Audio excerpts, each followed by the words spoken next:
안녕하세요, 한상기입니다. 오늘 소개해드릴 차는 제네시스 G90입니다. G90는 제네시스 브랜드의 기함이죠. EQ900의 부분 변경 모델이고요. G90는 새로운 이름인데 EQ900이 부분 변경이 되면서 이름을 바꾼 거죠. 해외에서는 이미 G90라는 이름으로 팔리고 있었지만 이번에 부분 변경이 되면서 글로벌로 이름을 통일을 했습니다. 부분 변경 모델이지만 외관 디자인은 풀모델 체인지가 됐고요. 엔진 라인업은 기존과 동일합니다. 3.8 GDI와 3.3 트윈터보 그리고 5.0 8기통 이렇게 세 가지로 구성이 되고요. 참고로 지금 보시는 G90 5.0은 3.3과 3.8에 들어가 있는 모든 옵션이 다 기본 사양입니다. 이 5.0에서 선택할 수 있는 옵션은 썬루프와 그 2열의 VIP 시트인데 그것도 다 들어가 있는 사양입니다. G90는 이번으로 네 번째 보는데 이미 좀 눈에 많이 익숙해졌어요. 처음에는 저 그릴이 좀 어색해 보였는데 지금은 눈에 익었고, 특히 헤드램프를 비롯해서 앞쪽의 그 디자인은 확실히 EQ900보다 더 젊어진 디자인입니다. 같이 놓고 보면은 EQ900은 G90에 비해서 보수적인 디자인이죠. 그리고 자동차의 디자인이 좀 묘한 게 처음 봤을 때 어큐라라든가 알파로메오 약간 비슷하다고 느꼈는데 막상 또 계속 보다 보니까 또는 사진과 같이 놓고 보니까 별로 비슷하지 않아요. 그리고 전체적으로 봤을 때 좀 단단한 이미지가 있습니다. 반면에 앞모습과 달리 뒷모습은 눈이 안 익는다기보다는 그 기존의 EQ900과는 달리 그 차급에 맞는 그런 포스가 좀 안 나오는 것 같아요. 그러니까 전면의 모습은 이 대형급이라는 차급에 맞게 존재감이 있는데 이 뒷모습은 그 정도는 아니고, 그래서 여전히 좀 컨티넨탈 같은 느낌도 있는데 좀 다른 각도에서 보면은 예전에 그 아카디아 같은 좀 느낌도 있고 그렇습니다. 참고로 차체에는 그 5.0인 것을 알아볼 수 있는 그 배지가 딱 뒤에 하나밖에 없어요. 저 트렁크 가장자리에. 그래서 뒤에를 안 보면 이 차가 5.0인지 3.8인지는 구분하기가 쉽지가 않죠. 이 G90는 방향지 시등이 좀 특이하죠. 다른 차들에 비해서 그 면적이 좀 넓은 편인데 다른 모델과 달리 그 뒤쪽에는 제네시스 브랜드의 그 엠블렘이 붙지 않죠. 3.8 시승을 할 때도 말씀을 드렸는데 이 제네시스 G90는 트렁크에 붙은 제네시스 또는 G90 5.0 이 폰트가 그렇게 예쁘지가 않아요. 타이어는 컨티넨탈의 컨티 프로 컨택트, 사이즈는 앞이 245에 45R 19, 뒤가 275에 40R 19입니다. 이 휠은 좀 특이한 게 요즘에 신차들 보면은 좀 실제 사이즈보다 작아 보인다는 말을 많이 하잖아요. 근데 이 휠은 그 실제 사이즈보다 좀 커 보이는 디자인입니다. 예, 실내의 디자인 자체는 크게 바뀌지 않았는데 소재 전반적으로 업그레이드가 된 것 같아요. 예를 들면은 이 천정에 쓰인 스웨이드도 G70에 쓰인 그 스웨이드, 그러니까 같은 스웨이드라고 하더라도 좀 더 고급감이 있어요. 손으로 만져보면은 확실히 좀 더 부드럽습니다. 차급에 맞는 고급감이라든가 전반적인 마무리에서 빈틈이 없습니다. 실내에서 딱 하나 흠이라고 한다면은 요 시계 같은데 이 아날로그 시계가 그렇게 썩 예쁘진 않죠. 그러니까 다른 실내에 비해서 좀 평범합니다. 이 대시보드와 도어 트림에 쓰인 우드 트림은 유난히 좀 나무의 느낌을 많이 살리려고 하는 것 같죠. 그리고 이 표면에 무늬 있잖아요. 이게 나무 같기도 하지만 왜 그 빌딩에 보면은 그 대리석 같은 데 쓰인 그 무늬 있잖아요. 그거와 좀 많이 흡사합니다. 참고로 G90는 그 내장 색상이 7가지고요. 그 기존에 비하면은 그 조합할 수 있는 그 선택 옵션이 2만 가지로 늘어났다고 하죠. 그러니까 기존에 비하면은 거의 한 9배 정도가 늘어난 거죠. 그만큼 좀 선택의 폭이 늘었다고 할 수가 있겠습니다. 모니터는 와이드 타입이 적용이 됐고요. 메리평이지만 요즘 많이 쓰는 돌출형만큼 시야가 이렇게 밑으로 내려가지가 않아요. 그러니까 이 모니터 자체의 높이가 어느 정도 있는 편이죠. 지금 보시면은 그 벤츠처럼 요즘에 그 계기판과 이렇게 일직선으로 이어지진 않지만 그 높이 자체가 같죠. 그래서 운전을 하다 보면은 이 모니터의 시인성은 꽤 좋은 편입니다. 그리고 이 모니터 내 메뉴는 터치 스크린도 지원이 가능하지만 그 기어 레버 뒤에 있는 다이얼로도 조작을 할 수가 있습니다. 이 기함답게 모니터 안에 메뉴도 이렇게 많이 늘어났어요. 여기가 지금 셋업이고요. 차량으로 들어가면은 이제 운전과 관련된 그 메뉴들이 나오는데 헤드업 디스플레이도 표시 정보도 요런 그 메뉴들을 선택을 할 수가 있습니다. 운전자 보조 메뉴에 들어가면은 스마트 크루즈 응답성과 주행 보조, 경고 시점, 경고 음량, 핸들 진동 경고 이런 메뉴들을 선택을 할 수가 있죠. 이 보시는 것처럼 메뉴가 상당히 많아요. 주차 안전 같은 경우에도 이 후방 교차 안전, 이게 후진을 할 때 뒤에서 차가 다가오면은 이 운전대로 경고 진동을 발생을 하고요. 경고 진동이 그러니까 귀로 들릴 만큼 조금 센 편이에요. 그리고 그 충돌이 감지가 되면은 그 자동으로 제동을 걸죠. 지금은 드라이브 모드 메뉴고요. 커스텀에서는 이 파워트레인과 스티어링 휠 모드, 서스펜션 모드, AWD 모드를 선택을 할 수가 있죠. 예를 들어서 AWD도 에코와 컴포트, 스포츠 세 가지를 선택을 할 수가 있고요. 서스펜션은 컴포트와 스포츠 두 가지입니다. 여기는 스포츠 모드에서 연동이 되는 액티브 사운드인데 저는 이 사운드가 그렇게 썩 듣기가 좋은 것 같진 않아서 그냥 끄는 게 나은 것 같아요. 스포츠 모드를 선택을 하면은 시트의 측면이 그 지지가 강해지는 걸 선택을 할 수가 있는데 이게 그 다른 차들에 비하면은 그 옆구리를 그 조여주는 그 기능이 그렇게 강한 편은 아니에요. 여기는 실내 무드 조명인데 이게 K9만큼 그 종류가 다양하진 않죠. 트렁크의 열림 높이도 2단계로 조절할 수가 있는데 100%와 50%두 가지를 선택을 할 수가 있네요. 그리고 여기는 차량 오디오 메뉴 화면입니다. 센터페시아의 디자인은 뭐 기존과 동일한데 이 부분의 그 버튼의 수가 좀 줄었죠. 그러니까 기존에 비하면은 그 몇몇 버튼들이 그 모니터 안으로 통합이 됐죠. 버튼에 적용된 이 색상 있잖아요. 이게 그 실내의 다른 부분에 비해서 고급스럽진 않네요. 반면에 이렇게 눌렀을 때 이거 촉감이라든가 보통 작동감이라고 하죠. 이거 같은 경우에는 굉장히 좋은 편입니다. 이 정도 차급이라면 공조장치에 별도의 액정이 있는 게 당연하지 않나 생각이 되는데 물론 모니터와 연동은 되거든요. 예를 들어서 바람 색이라든가 이렇게 온도를 조절하면은 그 즉시 모니터 상단에 이렇게 관련 정보가 뜨긴 하지만 그래도 별도의 액정이 있는 게 좋긴 하죠. 지금은 서라운드 뷰 화면이고요. 지금 보시는 게 기본 화면인데 그 오른쪽에는 그 위에서 내려다보는 것 같은 버드뷰 그 그림이 나오잖아요. 저게 주정차할 때 예를 들어서 그 주차 라인에 정확하게 딱 칼같이 맞추기가 힘들 때 있잖아요. 그럴 때 굉장히 용이하죠. 특히 이렇게 큰 차는 정확하게 좀 맞추기가 힘들 때가 있는데 이럴 때 좀 꽤 유용합니다. 그리고 전방에 카메라도 있죠. 그리고 여기 버튼을 눌러서 이렇게 선택적으로 볼 수도 있죠. 예, 여기는 지금 밝기와 명암 조절이고요. 설정에 들어가면은 전후방 뷰 초기 모드와 탑뷰 모드 이렇게 선택을 할 수가 있습니다. 기어 레버는 상당히 좀 짧은 편이죠. 근데 여기 부분이 좀 이렇게 올라와 있는 편이어서 그 손과의 거리는 가깝고요.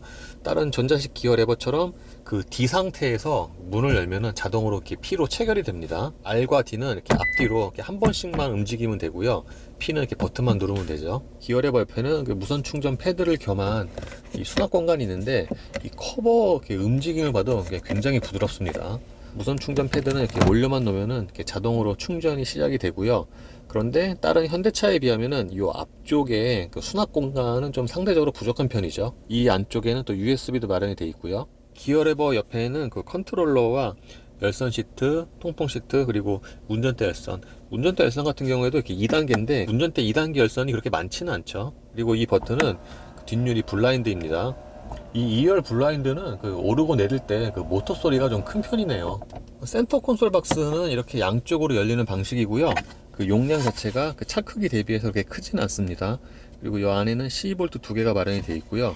이 차가 쇼프 드리븐의 성격이 강하다 보니까 이런 운전대 같은 경우에는 상대적으로 좀 장식이나 그런 게 좀 덜하지 않나.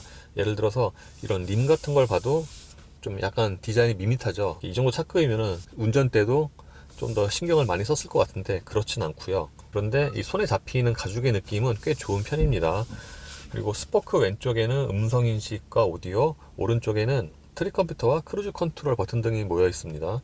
참고로 운전대는 조절도 모두 전동식이고요. 이 계기판도 차급을 생각을 하면은 좀 너무 밋밋하지 않나.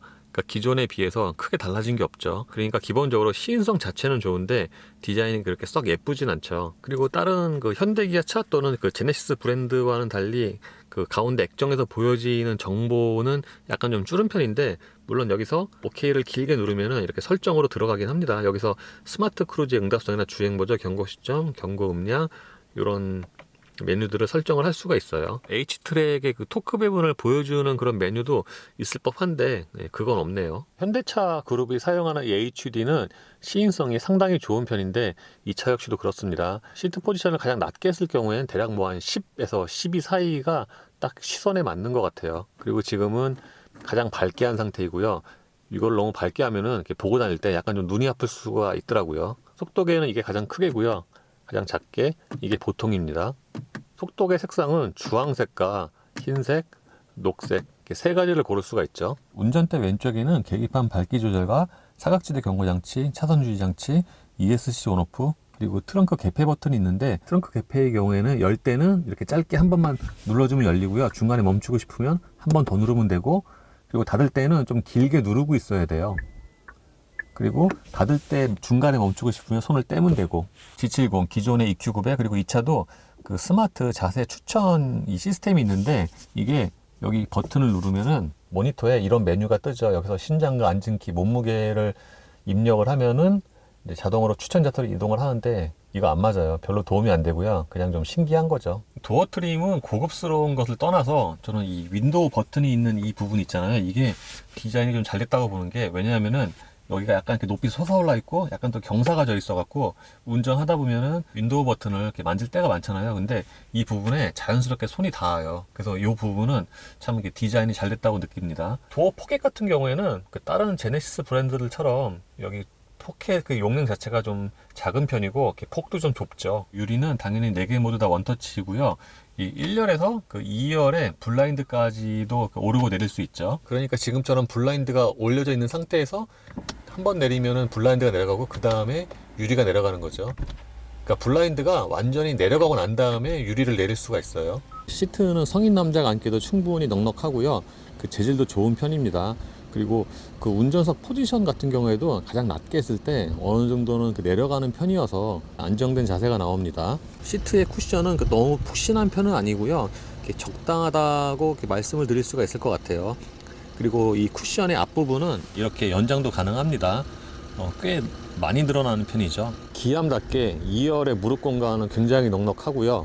그리고 2열 도어의 크기 자체가 커서 그 들어가는 입구 자체가 굉장히 넓죠. 그러니까 보통의 차들과 비교해서 굉장히 입구가 넓습니다.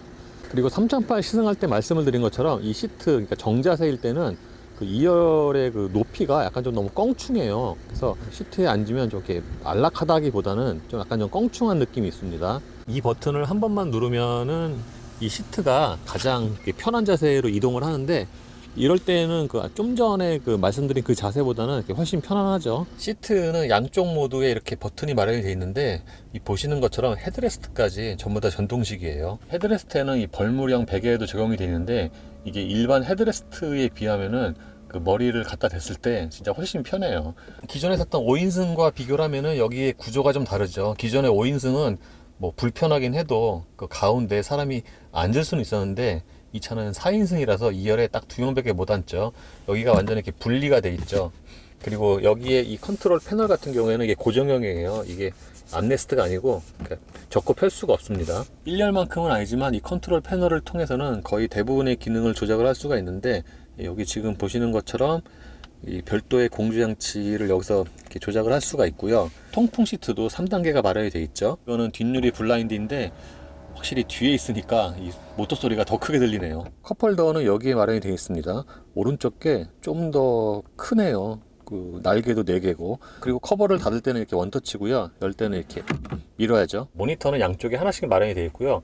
이 정도로 각도 조절이 됩니다. 여기는 지금 홈 화면이고요. 지도와 검색 경로, 공조장치, 이 공조장치에 들어가서도 지능형 자동 환기와 김서림 제거, CO2 자동 환기, 이렇게 3가지 메뉴가 있군요. 설정에 들어가면 이런 메뉴가 있는데, 그러니까 운전과 관련된 그 메뉴는 여기 없는 거죠. 그리고 여기서 라디오와 DMB, 미디어를 또 선택을 할 수가 있고요. 유리와 블라인드는 이렇게 양쪽 모두에서 오르고 내릴 수가 있고요. 지금 보시는 것처럼 이 쪽창까지 블라인드가 완전히 가려집니다. 기존에 탔던 5인승과 구조적으로 다른 것 중에 하나가 바로 이 시트 사이에 있는 수납 공간인데, 열어보면은 이렇게 위아래로 나눠져 있죠. 요 칸막이를 제거를 하면은 여기를 아예 크게 사용을 할 수도 있고요. 여기에 따로 냉장고 같은 기능은 없는데, 그 2열 승객을 위한 수납 공간으로는 꽤 유용하겠죠. 그리고 이 밑에 보면은 스키스로 커버가 있죠. 이렇게 열면은 트렁크와 이렇게 연결이 되고요. 이 차 사이즈를 떠나서 이 스키스로 커버 구멍은 좀 작은 편이죠. 이 스키스로 커버 구멍이 가장 큰 차는 역시 K5가 아닌가 싶네요. K5는 거의 머리가 들어가거든요. 2열 승객을 위해서는 여기 화장 거울이 마련이 되어 있고요. 그리고 시트도 메모리가 2인분입니다. 썬루프는 파노라마는 아니고요. 이 덮개는 수동입니다. 참고로 이 차는 동반자석에도 도어락 버튼이 있죠. 차 사이즈에 맞게 트렁크 용량은 아주 넉넉한 편이고요. 특히 들어가는 입구 쪽에 폭이 넓죠. 그리고 이 트렁크 천정 부분에도 꼼꼼하게 마감재로 잘 처리를 했습니다. 예, 지금은 히터 끈 상태이고요. 공회전 상태에서는 그 엔진 소리가 좀 들려요. 물론 굉장히 조용하죠. 다른 차들에 비하면은. 근데 이 차급을 생각을 하면은 의외로 공회전 때 엔진 소리는 좀 들어오는 편이에요. 그리고 음량은 좀 작은데 그 음색은 약간 좀 그 디젤 같은 소리도 나고요. 지금 엔진이 열은 완전히 받은 상태거든요. 그러니까 영하 7도인 것을 감안을 해도 그 엔진 소리는 조금 들어오는 편이고, 이 소리가 그 2열에서도 좀 들려요. 그러니까 사장님이 뒤에 앉아 있으면은 엔진 소리가 좀 들린다고 할 수도 있어요. 공회전 때의 그 진동 대책은 굉장히 좋은 편이고요. 그러니까 가솔린 차인 것을 감안을 해도 진동이 상당히 적은 편이죠. 운전대로는 정말 전혀 없다고 해도 과언이 아니고요. 시트로는 아주 그냥 미세하게 간헐적으로 있는데, 이거는 뭐 신경 쓸 정도는 아닙니다. 그 3.8 같은 경우에는 공회전 때 그 진동이 시트로 좀 이렇게 전해졌거든요. 근데 이 차는 시트로 전해지는 진동도 상당히 적은 편입니다. 3.8 GDI 같은 경우에는 공회전 때 시트로 좀 진동이 간헐적으로 있었거든요. 파워트레인은 5.0 자연흡기 8기통과 8단 자동 변속기로 조합이 되는데, 기존과 동일한 유닛을 사용을 하고요. 요 파워트레인은 기아 더 K9과 공유를 하죠. 보통 고급차를 운전을 하면은 이렇게 저속에서도 이렇게 뭔가 좀 미끄러지듯이 움직인다라는 느낌을 받는데, 이 차가 그래요. 그러니까 지금처럼 저속으로 천천히 움직일 때는 매끄러운 주행 감각이라고 말씀을 드릴 수가 있고요. 그리고 이 정도의 속도, 대략 40km 정도라면은 그 공회전 때 들렸던 그런 그 엔진 음색은 또 거의 안 들리죠. 그냥 타이어에서 비롯되는 그 노면 소음만 아주 잔잔하게 들립니다. 다른 부분이 조용하다 보니까 타이어 소리가 좀 더 부각돼서 들리긴 하는데, 전체적으로 보면은 이 차의 정숙성은 굉장히 좋다라고 할 수 있고요. 그리고 요즘에 탔던 다른 고급차에 비해서도 이 차의 정숙성이 가장 좋은 편에 속해요. 지금처럼 80에서 90 정도로 정속 주행을 하면은 그 타이어 소리만 좀 잔잔하게 들어오는데, 이 상태에서는 엔진 소리뿐만 아니라 바람 소리도 거의 안 들립니다. 그래서 승차감은 이 정숙성과도 굉장히 밀접한 관련이 있는데, 이 정숙성이 좋다 보니까 그런 면에서 그 승차감에도 굉장히 유리하게 작용을 하는 것 같아요. 그리고 기존에 탔던 3.8과 비교를 해봐도, 그러니까 정숙성 빼고라도 이 하체에서 비롯되는 그 승차감이 이 5.0이 더 좋다고 느껴져요. 좀 더 포근하기도 하고, 기본적으로 3.8은 그 전자식 서스펜션이 없는데 이 차는 있거든요. 그러니까 거기서 오는 좀 차이가 있는 것 같아요. 컴포트 모드 기준으로 하체는 기본적으로 좀 부드러운 편이에요. 그러니까 지금처럼 천천히 달려도 그 상하의 움직임이 좀 이렇게 부드럽게 일어나는 편이죠. 그래서 대부분의 충격은 굉장히 매끄럽게 처리를 하고요. 그 과속 방지턱을 넘을 때도 의외로 이렇게 여진이 많이 남진 않습니다. 근데 이 차가 컴포트와 스포츠에 좀 차이가 있는 편이에요. 컴포트와 비교해서는 스포츠는 한층 더 좀 상하의 움직임이 적고, 그래서 저 같은 경우에는 그 스포츠 모드에서의 승차감이 더 좋은 것 같아요.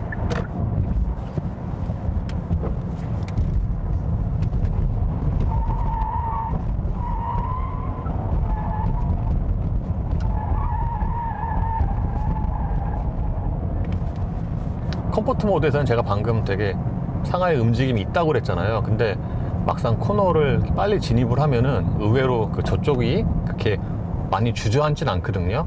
그래서 평상시의 감각과는 달리 막상 코너에 들어가면은 그 저쪽으로 무게가 실리는 부분이 의외로 좀 지지를 잘 해준다고 말씀을 드릴 수 있겠습니다. 방금 그 내리막 코너에서는 이 컴포트 모드인데도 그 코너 돌아 나갈 때 이렇게 미세하게 약간 그 오버스티어 같은 그런 그 모션이 나오려고 합니다. 대략 지금 거의 다른 차들과 비슷한 속도로 도는데 타이어 스키드음이 좀 나중에 나네요.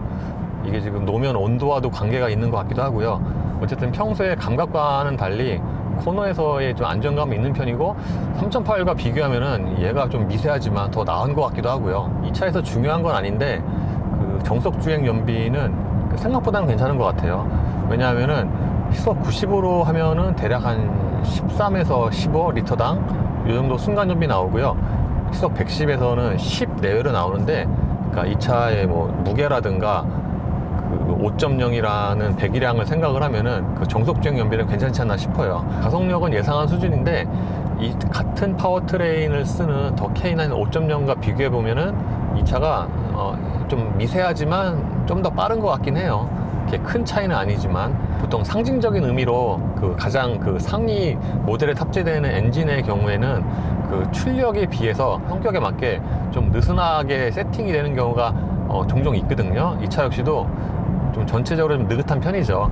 물론 스포츠 모드로 바꾸면은 굉장히 좀 빠릿빠릿해지긴 하지만 기본적으로는 좀 느긋한 성격이고, 근데 이 차 약간 좀 의외인 게 스포츠 모드에서 이렇게 발진 가속을 하면은 그 스포츠 모드인 것을 감안을 해도 그 출발이 굉장히 빨라요. 이렇게 즉각적으로 좀 나가는 느낌이 있습니다. 이 차의 특성상 이렇게 체감 가속이 그렇게 빠르진 않거든요. 근데 어느 정도 일정 회전수가 넘어가면은 그때부터는 속도가 굉장히 빠르게 올라가고, 스포츠 모드와 컴포트 모드에서의 하체의 그 느낌이 좀 많이 다른데, 지금 컴포트 모드를 이렇게 빠르게 완만한 속도로 돌면은 차가 좀 이렇게 위아래로 출렁거리죠. 3.8처럼. 그런데 스포츠 모드로 바꾸면은 이렇게 한층 안정적이에요.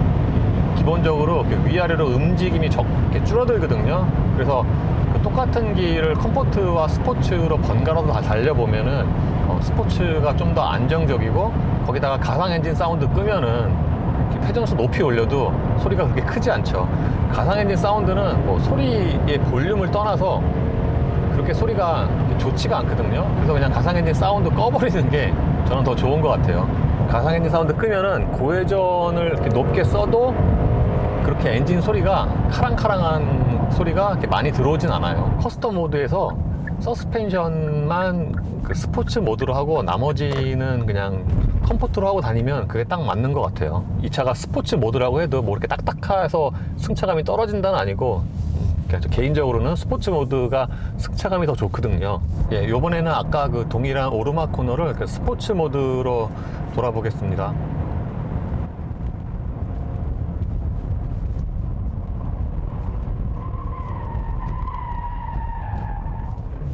스포츠 모드에서는 코너 돌 때 안쪽으로 감기는 현상이 조금 더 나타나려고 하긴 하는데, 그 3.8만큼 그렇게 좀 두드러진 차이는 아닌 것 같고요. 그리고 아까와 지금은 그 가속 페달 전개가 좀 달라서 이번엔 좀 더 많이 밟았는데, 좀 전에 보신 것처럼 이 코너 정점을 지날 때에는 그 언더스티어 현상이 좀 더 나타나긴 합니다. 이 차도 K9처럼 그 자동으로 카메라 앞에서 감속하는 기능이 있잖아요. 크루즈 컨트롤 사용할 때. 지금도 제가 92로 맞췄는데 카메라가 나타나니까 대략 한 500m 전에 그 여기에 그 오토 불이 뜨는 것 같아요. 그 녹색으로. 그러면 이 카메라를 그 제한 속도에 바로 그러니까 예를 들어서 여기가 90이면은 89로 통과를 한 다음에 지나가면은 다시 세팅한 속도 92로 복귀를 하는 거죠. 이 차의 차선 유지 기능은 그 다른 차들에 비해서 좋은 편이거든요. 유지 시간도 길고. 그런데 그 3.8때 말씀드린 것처럼 이 차가 그 더 K9만큼 그 유지 시간이 긴 것 같진 않아요. 더 K9은 제가 확인한 걸로만 대략 한 7분, 8분 이상 정도는 이렇게 유지가 됐거든요. 운전대에서 손을 떼고. 근데 이 차는 그 정도까지는 안 가요. 제가 어제 이렇게 확인한 거로만 한 2, 3분? 참고로 이 유지 시간은 그 노면이나 그 곡선 있잖아요. 그 정도에 따라서 유지 시간이 좀 짧아지죠. 계기판에 있는 후측방 모니터도 그 면적 자체는 얘가 더 큰 것 같긴 하거든요. 근데 그 해상도라고 하죠. 그거는 더 K9이 더 좋아요. 그러니까 더 잘 보여요. 제가 이 차를 밤에는 안 타봤지만 그 낮 기준으로 보면은 그 K9은 양쪽으로 보이잖아요. 동그랗게. 근데 얘는 이렇게 가운데로 이렇게 네모난데 해상도 자체가 K9이 더 좋아서 그거만큼 계기판에 디스플레이 되는 후측방이 이렇게 선명하진 않습니다. 이 차선 유지 장치의 핵심 중에 하나는 차선 가운데로 처음부터 잘 지키고 가느냐인데, 그 다른 뭐 현대기아 차들처럼 이 차 역시도 이 정도의 곡선에서도 그 중심을 좀 잘 잡는 편이에요. 물론 이렇게 곡선이 좀 이렇게 커지면은 유지 시간이 좀 짧아지긴 하지만 그 다른 차들에 비하면은 그 잘 잡는 편이고, 지금도 곡선이 좀 계속되니까 그 유지 시간이 되게 짧아지죠. 이렇게 운전대를 잡으라는 그 메시지가 금방 들어옵니다. 지금처럼 차선에 여기 좀 흐려졌잖아요. 이때는 그 처음에 진입할 때는 좀 못 잡는 경우인데 중간에서는 지금 잡고 가고요. 그리고 여기 같은 경우에 지금 없어지잖아, 이쪽이. 근데 없어질 때도 차선이 선명할 때만큼은 아니지만 양쪽이 그 한쪽이 선명하면은 어느 정도 잡고 가죠. 예, 오늘 제네시스 G90를 시승을 했습니다. 기존의 3.8에 이어서 그 두 번째로 시승을 했는데요. 그 기본적으로 3.8이나 5.0이나 그 엔진의 출력 차이는 있지만 그 성향은 비슷해요. 그 더 K9과는 달리 3.8과 5.0 모두 그 쇼퍼 드리븐의 그 느낌이 좀 강하네요. 더 K9 같은 경우에는 그 3.3과 3.8, 5.0의 좀 느낌이 좀 다르거든요. 이 차보다 급이 좀 낮긴 하지만 더 K9은 그 3.8이나 3.3은 그러니까 좀 더 오너 드리븐에 가까운 느낌이었는데 5.0은 슈퍼 드리븐이었거든요. 근데 이 차는 기본형이 3.8이나 가장 상위 엔진이 5.0이나 전형적인 슈퍼 드리븐의 느낌이에요. 그래서 3.8과 비교해보면 이 차가 우위에 있는 거는 역시 5.0이라는 배지가 있고요. 가속력이 있고 그리고 승차감이 있네요.